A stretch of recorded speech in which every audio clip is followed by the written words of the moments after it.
Hello, Happy New Year guys. No, miss nyo ba ako? Miss ko kayo. Dolce & Gabbana Light Blue. Para hindi na sayang sa oras ha, ito na lang diretso ko na yung unbox natin. Total na bukas ko to pero hindi ko pa nagamit. Yan. Okay. Light blue. No? Eau de toilette. Ito yung likod niya. $153, no? But I got it for $114, no? Sa Macy's ito. New York. Ayan. Spray muna tayo bago magkwentuhan. 1, 2, 3. Wala pa. Okay? 1, 2, 3. Wala pa rin. Sige, ha? Bagong-bago. 1, 2, 3. Yun, konti. 1, 2. Yan. Kwentuhan tayo nito. So, ano New Year's resolution nyo? Ang dami nag-email sa akin. Hindi ko mare-replyan lahat yan, guys, ha? It will take me siguro 4 months or 5 months after bago ko ma-replyan. Ba't ko nabanggit pala yan? May gusto akong i-discuss. Ayun. Ang dami nag-email sa akin, guys. Kuya dito, pa-legitimate check. Legitimate check. No, guys? Pa-check, no? Legit. Kung legit ba itong pabango ko o hindi. Tapos papakita sila ng mga pictures. Parang sa Reddit, pauwi yata kami nun galing probinsya. Tapos may nagpakita sa akin sa laptop. Tingnan mo itong pabango, Kuya Dito. So, nagpapa-legitimate check, no? Papa-LC. Tunay ba o hindi? Address ko muna yung issue na yan, na okay yan ko sa okay, guys, ha? Kung paminsan-minsan lang, no? Pero pag karirin mo na, kaya ako bumibili sa malls. Kaya ako bumibili halimbawa sa Fragrance Net, sa Macy's, sa Rustans, no, kahit sa SM pag mag-sale. O ganito na lang, sino pinakamagaling na general sa history ng mundo? Napoleon Bonaparte, no? General Napoleon Bonaparte. Okay, kung may panunuorin kayo na video na isa lang kay Kuya Dito na may impart ako sa inyong magagamit nyo sa buhay nyo, ito. Sige, itong video ito. Ang sabi ni Napoleon, ano yan? Pinakasikat na quote niya about time and space yun. Ito. Space, I can recover. Time never. Tandaan nyo yan, ha? Sulat ko. Space, I can recover. Time, never. Kay Napoleon, pagsasakop yan ng mga bansa, no, ng mga lugar, ano yung sasakupin niya? Siyempre, space yan, di ba? Espasyo yan. Sige, sasakop ako. Kaya nga, the great annexer yan, eh. Pinaka-successful na general yan sa history ng military. Napoleon. No, dapat mga PMA graduates natin, mga nag-aaral sa PMA, kahit mga kapulisan, alam yan. Ang ginagawa ni Napoleon, may space akong dapat sasakupin, kukunin ko yan. Pero kung alam kong matatalo ako dyan, hindi ako atake ng atake. No? Atras ako.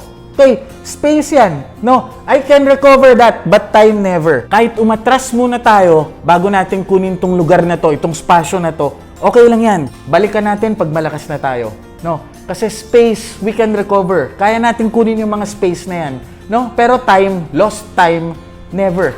So kung i-apply natin yan dun sa mga nagpapa-legitimate check, no? Pa-legitimate check, tunay ba tong pabango ko o hindi, kuya? Tunay ba o hindi? Nabili ko to kung saan-saan. Naku, patay tayo dyan. Ano yung oras na nagagastos? Time you cannot recover. Space you can recover. Ito, space ito.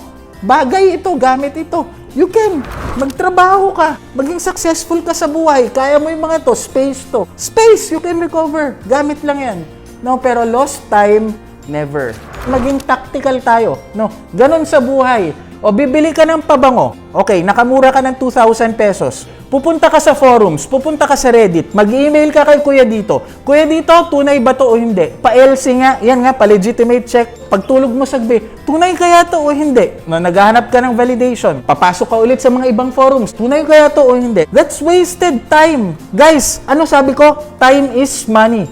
No? Time is money. Ano ba naman yung 2,000 kung bumili ka sa SM Mega Mall? Kaysa pupunta kayo, Kuya Dito, ito, pa-LC nga. Guys, pa-LC nga. No, pa-legitimate check nga. Wala akong problema sa mga Reddit o kaya mga forums o kaya mga groups na, okay, sige, i-check namin kung tunay yan o hindi. Tapos papakita mo yung picture. Okay yan. Well and good, no? Magandang hangarin yan. Pero kung ako, tuturuan ko ba yung anak ko, kaibigan ko, barkada ko, subscribers ko, na ganun? Hindi din eh. Sayang yung oras. Forward nyo na lang, guys, ha. Kung gusto niyo sa review na to, i-forward nyo, ha. Kukwento ako, ito maganda kasi ito personal sa akin. Ito, space I can recover, time never. Sabi ko sa inyo, guys, ha, time is gold. Time is money. Yun na lang isipin nyo. Ito, malapit sa akin kasi ito mga lola ko eh. No? Mga pinsan ko, no? Pero grandma ko. Alam nyo naman na taga Sagada ako, di ba? May mga lupain yung pinsan ko doon na iskwatan. No? Na iskwatan, no? Space yan, ha? Guys, space yan. Na-squatan. Mga bata pa kami. Konti lang ang abogado doon. Ang abogado na magagaling, kinukuha nila sa Baguio pa. So, magta-travel yun ng, at that time, 8 hours pa yata. 6 to 8 hours from Baguio to Sagada. No? Para sa katiting na lupa na pinaglalaban, kumuha siya na abogado, nagcha-charge yun per ora. Yung abogado, abogado de Campanilla. Kahit yung travel doon na 8 hours papunta doon, tapos yung hearing, etc., etc. Grabe yun. No, inabot yata mahigit 10 taon yung kaso na yun. 10 taon, guys, 10 taon. Desisyon na, no? Ano nangyari? Talo. Lahat kami nasaktan, no? Kanya naman talaga yung lupa na yun, no? Na-squatan talaga. Ang gastos na inabot, milyon-milyon. Pero hindi yun hindi yung pera. Yung sakit ng loob, emotionally, no? Yung time away from your loved ones dahil mag-attend ka ng hearing, yung nakatutok ka lagi sa kaso. Guys, sulit pa ba yun? Tactical ba yun? Hindi. Looking back, no? Pero hindsight is 2020. Ano dapat ginawa? Medyo malabo na to. Pwede namang umatras. Magpayaman na lang kayo, saka ako bumili ng mas magagandang panglupa doon. Kuya, dito pa legitimate check, tunay ba o hindi? May mga nagsusulat pa, ay medyo off kasi yung font niya iba. Pucha, ang hirap niyan gawin kasi ibang lighting. Ang kuha nito pag halimbawa top view, iba-iba yan. Ang hirap, hindi pwede. No, unless, dalhin nyo sa akin, titingnan ko, sasabihin ko yan kung peke o hindi. Guys, my point is, dun tayo sa tunay bumili. Kung hindi natin kaya, di huwag. Yung oras din yung nilalaan dyan sa, uy, pa-check nito, o kaya sa gabi, uy, kinakabahan ka, tunay ba itong nabili ko o hindi? That's wasted time. Guys, time is money. Time is life. New Year na, time. No, dito tayo sa mundong ito, time-bound tayo. Yung oras mo ba ilalaan mo doon? O di kung hindi mo afford, wag muna. I-develop mo yung sarili mo. Mag-business ka, mag-aral ka, galingan mo pa. Pero wag yung ganun na, uy, tunay ba to o hindi? Naku, loser yan. No, sasabihin ko na sa inyo ha, loser ang attitude na yan. Gusto ko mag-discuss pa ng mga ganyan, lalo na pagdating sa clones. Pero tatagal na tayo Ito may dry down tayo. Dolce & Gabbana Light Blue. Itong sinasabi kong, nilabas ito 20 years ago or more, even more. Marami akong pabangong pambabae, isa ito sa mga pumatok sa akin. Nung nag-collect ako ng 2000, isa ito sa mga pinakauna. Ito ang unang konsepto ng malinis na pabango. No, pambabae, kinagat na mga panlalaki. Ang notes kasi nito guys is lime, no? Lemon, actually.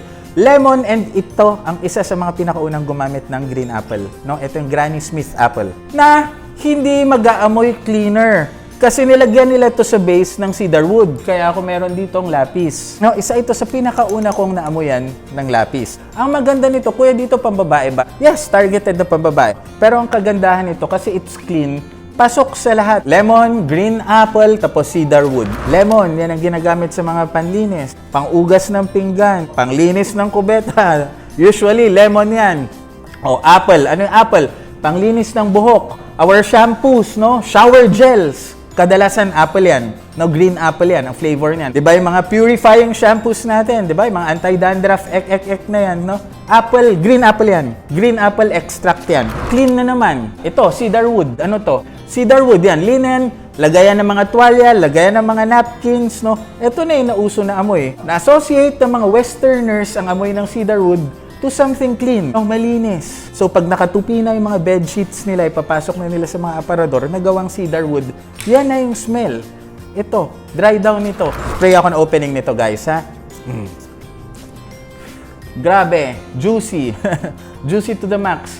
Bago magkaroon ng mga Jo Malone na juicy perfumes, guys, ito. Kuya, dito, masyado bang pambabae? Yun ang maganda dito, kaya kinakagat ng mga lalaki. Why? Meron pa siyang sangkap dito na tinatawag na bluebell. Pero ganito yan. Okay. Tayong mga lalaki, ito generally ha, no? Ang mga lalaki, no, they shy away from women's perfumes. Bakit? Ano yung amoy? Bulaklak. Flowery. No? Sobrang flowery. Ang maganda dito, may nilagay silang bulaklak dito na tinatawag na bluebell. Ang amoy ng bluebell, floral siya, pero green. No, nandun pa rin yung masculine component. May bluebell ito, pero very mild ang paglagay ni Olivier Cresp nun. Olivier Cresp, guys, gumawa nito, gusto kong Sedley, no? Mano Fresh, Versace, no? Magaling sa fresh scents to si Olivier Cresp. Dahil sa bluebell, may green touch, may masculine touch pa rin siya. O, pwede sa lalaki. Ito ang ginaya ng nireview kong pambabae, no? Yung may bagong paligo, Yves Rocher. Ito yun. No? Okay, ito, longevity nito, hindi ko nakikita nagbabago. Tumatagal ito sa balat ko at least 7 hours. No? Sa akin ha, sa iba hindi I don't know why. Ang general distinction ng pambabae sa panlalaki, usually yung flowers yan. Sa dami ng flowers. Tadtarin mo ng floral smell yan, ay pambabae. Okay? So, Dolce & Gabbana Light Blue, approved kay Kuya Dito. Ito si Kuya Dito nagsasabing basta na sa budget, let's review it. Love me, hate me, but never forget me. Subscribe.